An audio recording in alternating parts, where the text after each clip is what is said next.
Nesse momento, a gente vai trabalhar assim. Agora vamos trabalhar com as leis, né? Já que a gente tem tocado muito na tecla da escravidão, por ser aí um motor da economia brasileira, nós vamos falar da Bill Aberdeen, de 1845, né? Aí aprofundar um pouco mais a discussão sobre ela. A Eusébio de Queiroz, que é de 1850.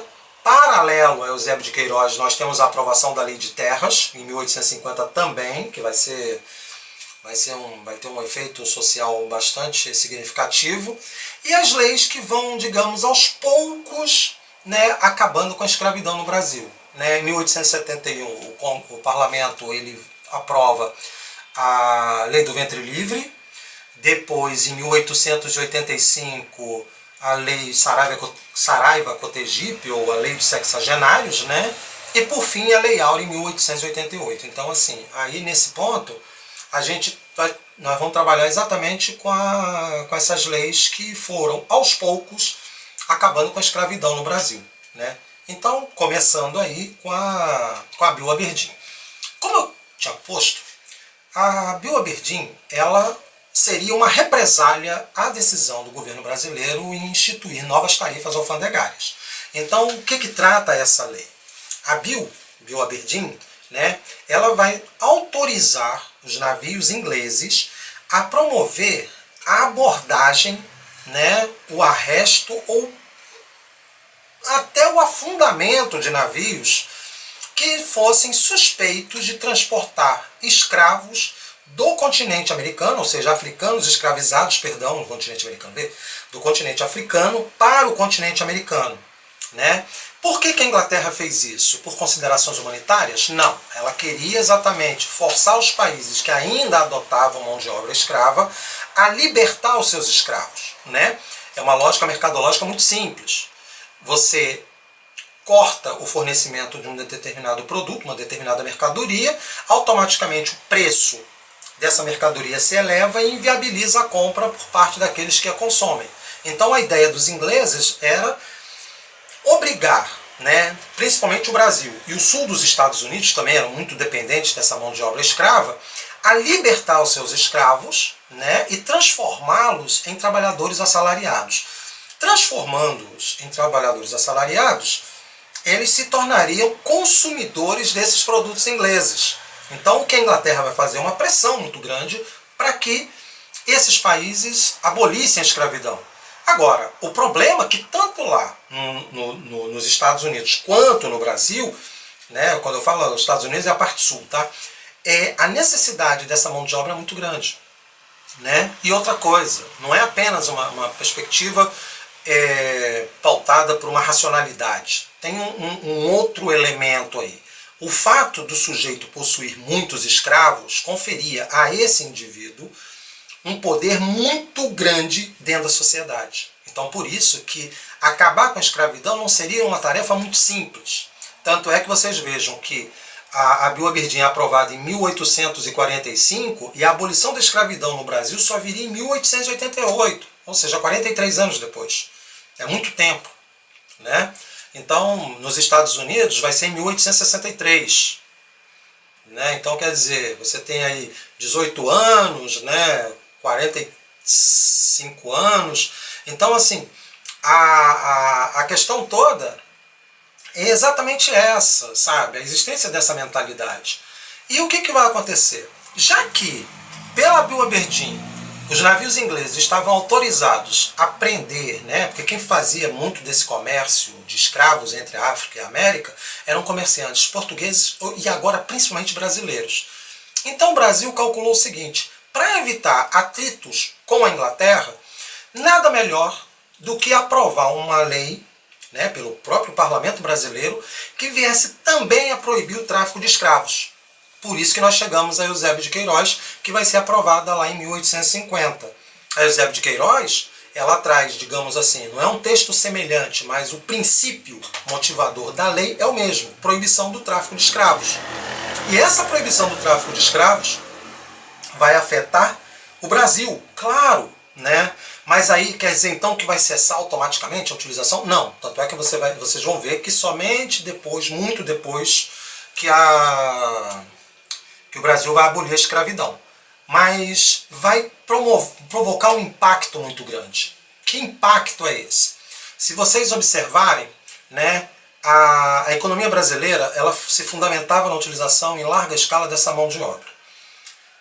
Então, qual a saída? Você tem dois caminhos. Um bastante arriscado, né, que é continuar com o tráfico transatlântico, desafiando os navios ingleses e fazendo chegar no continente americano essa mão de obra necessária à substituição, né, ou promover o que nós chamamos de tráfico interprovincial, né, ou seja, você tira de uma província onde a dinâmica econômica já havia diminuído bastante e transfere essa mão de obra escrava para outra província onde essa dinâmica estava bastante presente.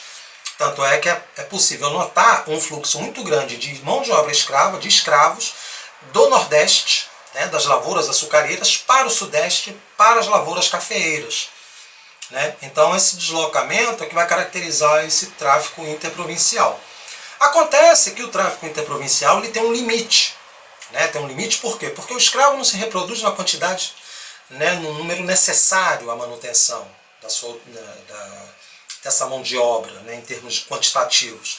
Então, o que vai acontecer? O escravo começa a ficar cada vez mais raro, consequentemente cada vez mais caro, e isso vai forçar o governo brasileiro a adotar medidas para suprir essa necessidade de mão de obra. Tá? Não é uma questão meramente de libertar a mão de obra escrava, porque precisava mesmo. Né? A agricultura cafeeira ela avançava significativamente. Então, a questão principal aqui é o quê? É promover uma dinâmica econômica que permitisse essa substituição sistemática dessa mão de obra escrava. Ok. Com o tempo, né, a gente vai ver, e depois a gente vai discutir isso na questão da imigração, mas de qualquer maneira, o que vai acontecer? Com o declínio, tá? Com o declínio dessa quantidade disponível de mão de obra escrava, né, as elites brasileiras, né, pressionadas também pela emergência de um discurso abolicionista, principalmente por parte do Exército, né, de alguns outros setores dessa sociedade, começa a pensar em como proceder na libertação desses escravos. Então uma coisa é certa, né? O caminho a ser tomado vai ser um caminho um pouco mais complicado, mas isso não é impossível de ser feito.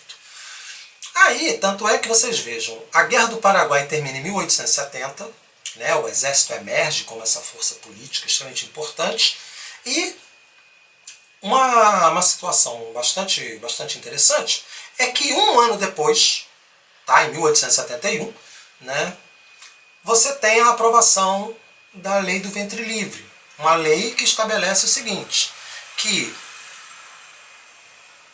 os filhos de escravos nascidos a partir daquela data, ou seja, da data de aprovação da lei, seriam considerados automaticamente livres.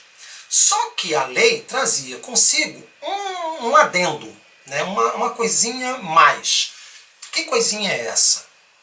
É fazer com que o escravo, ou filho dessa escrava, desses escravos, né, ou dessa escrava, porque muitas vezes muitos dos filhos dessas escravas não eram outros escravos, eram os proprietários dessas escravas, né, ele permaneceria sob a tutela desse proprietário, né, até completar 18 anos. Ou seja, em tese, né, nós teríamos aí um escravo que, nascido em 1871, ele se tornaria livre em 1889, ou seja, no ano de proclamação da República e um ano depois da própria abolição da escravidão. Então, assim, a situação permaneceu inalterada, né, se vocês forem analisar isso muito friamente. Por quê? Porque o grande medo das elites brasileiras era promover uma ruptura, uma quebra, né, nesse sistema econômico, embora ele já viesse apresentando problemas. É claro que com a distância temporal fica mais fácil avaliar isso. Mas, de qualquer maneira, temia-se isso, né, que a abolição imediata da escravidão viesse a provocar digamos assim, um caos social. Mas nada disso aconteceu. Passado um tempo, né, lá pelos idos de 1885, o parlamento brasileiro aprova uma outra lei, né, que tem dois nomes, ou Lei Saraiva-Cotegipe, né, ou lei dos sexagenários. A lei dos sexagenários, como o próprio nome diz, estabelece que o indivíduo se tornaria livre ao completar 60 anos de idade. Só que vamos parar para raciocinar, filosofar sobre isso, né? Que escravo chegava em boas condições de saúde aos 60 anos? Isso, vamos pensar o seguinte, nós temos agora escravos urbanos e rurais. Né? Os escravos urbanos, talvez, né, dada a natureza das tarefas, isso não impedia, por exemplo, que eles viessem a sofrer castigos físicos, né, violência física, mas, de qualquer maneira, assim, imaginar um escravo chegar aos 60 anos já era uma situação bastante surreal. Agora, você imagina isso no escravo rural, que tinha uma longevidade muito menor, né, uma vida útil muito menor. Entendeu? Então, quer dizer, se esse indivíduo que trabalhava nas áreas rurais, na lavoura, chegasse aos 60 anos para conseguir essa liberdade, muito provavelmente ele estaria num péssimo estado. E aí, óbvio, muitos desses escravos que não tinham para onde ir, né, viviam numa condição, não teriam condições de se sustentar sozinho, eles decidiam muitas vezes, né, não vou dizer que todos fizeram isso, né, seria até leviano, mas muitos decidiram permanecer junto com seus senhores até o fim da vida, porque afinal de contas, né, continuariam servindo a esses senhores, né, na cabeça deles já havia estabelecido uma relação de confiança, principalmente se fossem escravos domésticos, né? Então essa relação entre o escravo, o idoso e o senhor vai, digamos, transformar essa lei dos sexagenários em letra morta. Né? Porque, afinal de contas, o indivíduo, quando saía da lavoura ou saía de sob o domínio senhorial, né, desse domínio do senhor de escravos, ele já não tinha condições de se sustentar. E aí o capítulo final dessa história da escravidão no Brasil vai ser exatamente a abolição da escravidão com a Lei Áurea em maio de 1888. Né? É interessante a gente refletir que o movimento negro, por exemplo, não considera o 13 de maio, considera o 20 de novembro lá de 1685, né, se não estiver enganado em relação à data que é da morte de Zumbi. Mas, de qualquer maneira, o 13 de maio tem uma importância. Tem uma importância por quê? Porque é o capítulo final da escravidão, em termos legais, então a partir daquele momento muitos escravos, né, deixaram de sê-lo, embora muitos já não o fossem, né, porque, dadas as transformações, algumas mudanças, né, de qualquer maneira isso vai ser bastante importante. E outra coisa que faz com que a gente reflita sobre isso. Tem autores, tem historiadores que colocam que a abolição da escravidão em 88, né, assinada lá pela Princesa Isabel, significou um gesto que retirou o último apoio político que Dom Pedro II tinha, que era justamente entre os grandes proprietários de escravos. E isso, teoricamente, teria facilitado a ação dos republicanos, que culminaria com a proclamação da República em 1889. Então, assim, esse episódio das leis que chegaria, né, partindo aí da Bill Aberdeen, culminando com a abolição da escravidão, lá em 88, é o tom dessa sociedade brasileira, né, do século XIX. Já que nós abordamos, né, a questão da imigração, e também já falamos da escravidão, o processo de decadência da mão de obra escrava, então a gente tem que pensar o seguinte, tá, por que da imigração? Por que houve uma opção pela imigração e principalmente imigração europeia? Então vamos lá, por tópicos. Primeira coisa, a imigração ela vem responder a uma necessidade de mão de obra. Tá? Então o Brasil precisava de mão de obra para lavoura cafeeira. Como a mão de obra escrava estava em declínio em termos quantitativos, então você tinha que buscar essa mão de obra em outro lugar, certo? Então ok, né? Vai buscar europeus que naquele momento viviam uma situação de turbulência, dadas transformações econômicas, sociais e políticas. A Europa em meados dos anos 50 do século XIX, era um caldeirão político, né? Você veja que Primavera dos Povos em 48, revoluções liberais, avanço das ideias socialistas, anarquistas, né? Então, essas questões, elas foram muito bem pesadas pelas autoridades europeias. E, para evitar uma pressão social absurda, porque afinal de contas os Estados europeus não estavam acostumados a essas pressões, né? E quando fala em pressão popular, que vem à mente desses indivíduos é justamente o fantasma da Revolução Francesa. Então, o que vai acontecer?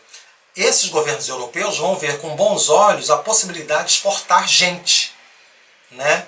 Tanto é que há um incentivo para que famílias, né, e aí é uma diferença muito grande da escravidão para a imigração, que famílias viessem para o Brasil, tá? Para poder trabalhar nessas terras. Acontece que essas famílias, quando elas foram recrutadas na Europa, notadamente, a grande maioria vem da Itália, de regiões da Alemanha, né, da Pomerânia, que é uma região entre a Polônia e a Alemanha atuais, né? Esses imigrantes, eles foram, digamos, incentivados pela promessa de se tornarem proprietários rurais no Brasil. Ninguém contou para eles que eles viriam para substituir mão de obra escrava, né? E aí muitos pagaram, entre aspas, a passagem, né? Juntaram um pouco das suas economias, mas efetivamente quem pagou essa viagem da Europa para o Brasil foram os proprietários rurais, né, os grandes proprietários de terra brasileiros, e isso fez com que essas famílias chegassem aqui endividadas. E aí, nesse caso, né, uma solução encontrada para tentar saldar essa dívida é o sistema de parcerias, no qual o indivíduo ele trabalha, né, para o proprietário, nas terras desse proprietário, e tem direito a uma parte da produção, mas quer dizer, ele tem direito a produzir para a sua subsistência e comercialização. Só que ele tem que pegar uma parte, metade dessa produção, entregar para o proprietário com o objetivo de pagá-lo a passagem, pagar a passagem, né? Pagá-lo pela passagem. Aí, o que vai acontecer? Muitas vezes, essa dívida ela não era saldada, pelo menos assim afirmavam os proprietários rurais, né? Isso vai gerar uma situação bastante incômoda, né? Por quê? Porque, afinal de contas, o que acontece? O não pagamento dessas dívidas e o endividamento dessas famílias dentro das fazendas foi fazendo com que esses indivíduos, esses imigrantes, fossem se transformando cada vez mais em cativos, né? Não vou dizer escravos porque eles não eram comercializados, mas eles viviam, digamos, uma situação de escravidão por dívida, né? E aí o resultado, obviamente, diante desse quadro todo, foi que um imigrante suíço conseguiu fugir da vigilância de uma fazenda no interior de São Paulo, escreveu uma carta, essa carta chegou às autoridades suíças, isso criou um caos dentro da Europa, e os governos europeus começaram simplesmente a recusar, né, enquanto não melhorasse as condições de vida das populações desses imigrantes europeus em território brasileiro, eles simplesmente não permitiriam que outros imigrantes viessem para cá, né?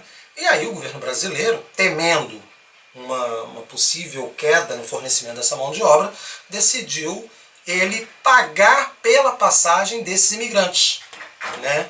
Então os imigrantes, eles passaram a receber recursos do governo brasileiro para vir para o Brasil, tá? Então, assim, uma das explicações para essa utilização, para essa opção pela mão de obra imigrante europeia, é uma questão meramente econômica, né? O imigrante é barato, porque ele não tem que ser comprado, ele não tem que ser mantido, entendeu? O escravo não, o escravo tem que ser comprado, tem que ser alimentado, tem que ser vestido, tem que dar abrigo e vigilância, né? Então, assim, ele é dispendioso demais. O imigrante não, o imigrante vem com a família, não vai sair fugindo, carregando os filhos pelo meio do mato, né?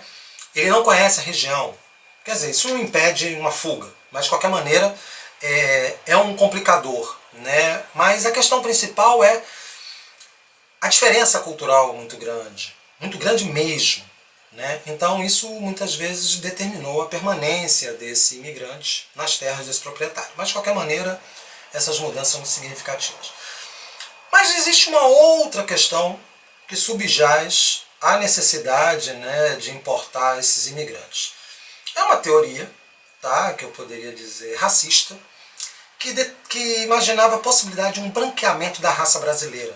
Então, assim, o Brasil se tornaria uma nação branca num espaço de 3, 4 gerações. Porque para muitos teóricos eugenistas brasileiros, né, e essas teorias elas vão ultrapassar o século XIX e adentram bem o século XX, né, eles acreditavam o seguinte: a grande desgraça, acho que não existe outro termo, a grande desgraça da sociedade brasileira é não apenas a existência do elemento negro, né, que contaminaria essa sociedade, isso na visão desses teóricos racistas, tá?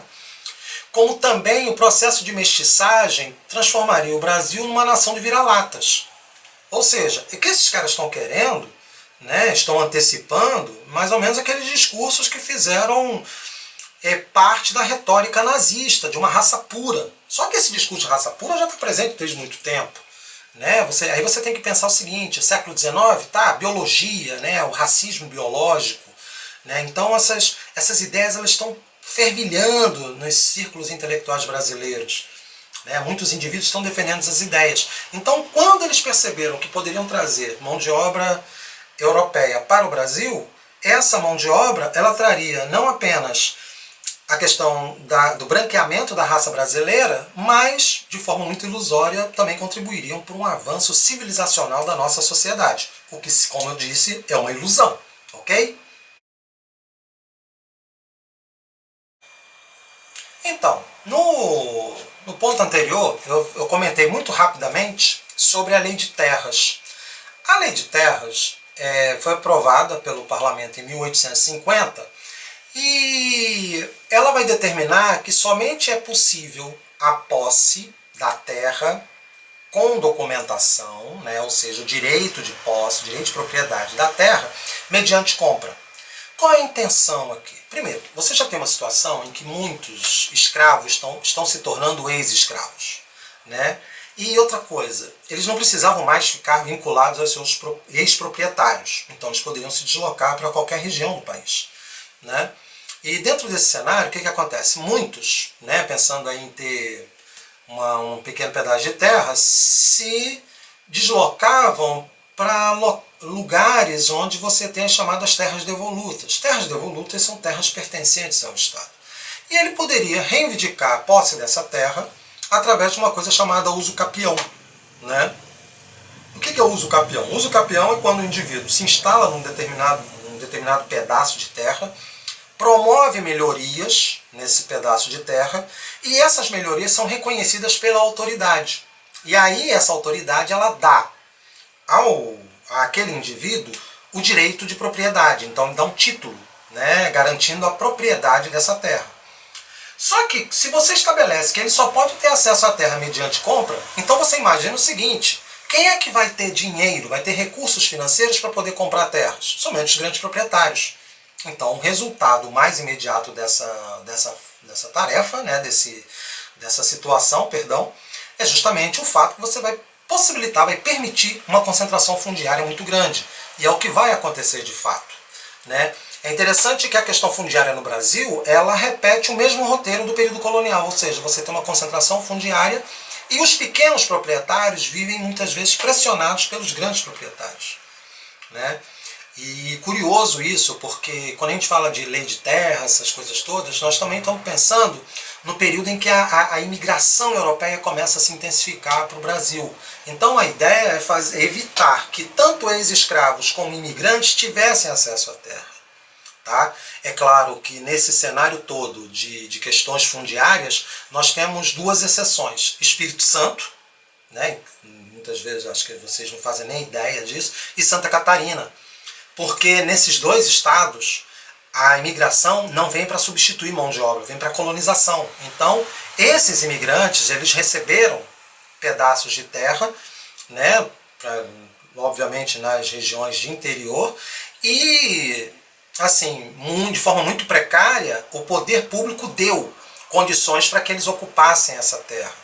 Né? Tanto é que uma característica muito interessante, se vocês observarem o mapa da distribuição fundiária no Espírito Santo e também em Santa Catarina, é a existência imensa de pequenas propriedades rurais. Né? Então isso vem justamente por conta dessa brecha, digamos assim, né? A partir de um fato concreto que a lei de terras não cobriu, né? Não previu, né? Que é a necessidade de ocupação de território.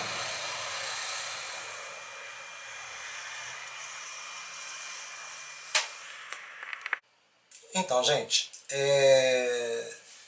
agora a gente encerra, né, com a segunda parte. Espero que vocês tenham gostado dos dois vídeos. Estamos abertos às suas perguntas, também, né, dúvidas. Fiquem à vontade em tirar sempre. Não se acanhem. Acho que a gente caminha junto, a gente caminha melhor, né, quando nós temos dúvidas ou alguma coisa que está incomodando assim, a gente possa resolver. Tá bom, gente? Então, um beijo grande para vocês e tchau, tchau.